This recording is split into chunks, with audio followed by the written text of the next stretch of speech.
In the arid and strife-torn Middle East, land of Bible adventures, wars, camels, and kings, in the tiny, secluded, and landlocked nation of Nepur, a nation known for its strange customs and ancient mysteries, pompous President Al-Dalam, chief magistrate and bearer of the royal scepter, sat and fidgeted at his huge marble desk in the presidential palace.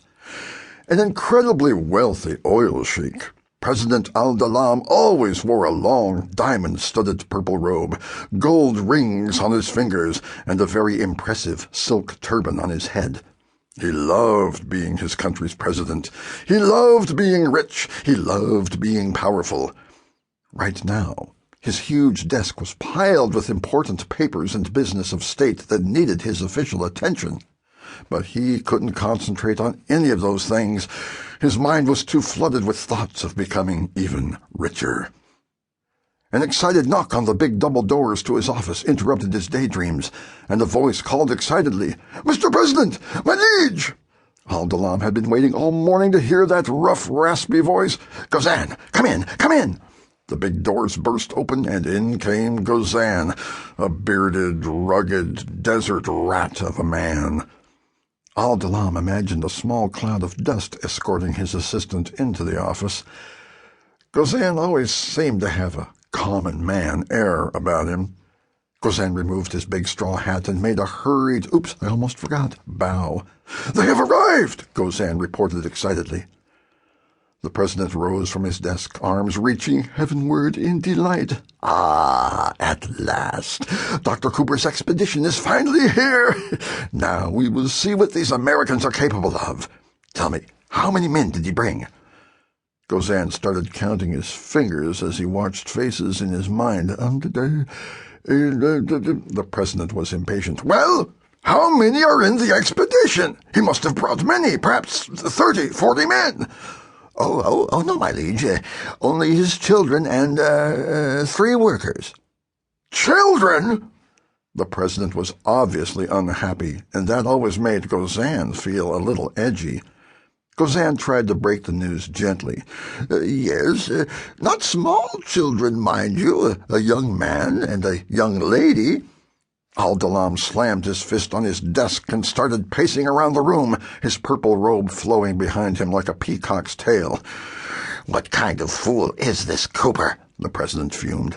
"Children will only get in the way. They'll get into trouble. I warned him of the dangers." I also tried to tell him of the dangers, my liege, but he insists he goes on no assignment without them. Apparently they are very well trained and can take care of themselves." The president looked intently at Gozan with an expression he usually saved for decreeing death sentences. Gozan bowed, hoping to cool his superior down at least a little.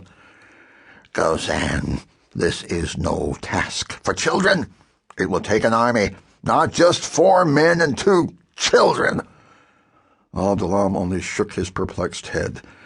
"They will all be killed the first day. The dragon's throat has no mercy." Gozan only shrugged, his eyes rolling. It will not be the first time. But they must succeed," the president bellowed. "Someday, somehow, someone must succeed." Gozan bowed again and stayed bowed for a few moments. He knew that what he was about to say could be risky. "Mr. President, many have tried, and no one has succeeded. Not the German expedition with 40 men and heavy machinery, not the team from France who seemed so bold and confident. The United Nations exploration team couldn't even enter the dragon's throat before half of them were killed by scorpions and cobras. The Swiss expedition vowed never to return. You've sent letters to nations all over the world, but no one will dare to go near the dragon's throat. May my liege live forever. But why did you invite a mere scientist from America and his 2 young children? What made you think they could succeed where all the others have failed?" The president spoke in a lowered voice. "I have heard reports about them. I have been told they are fearless.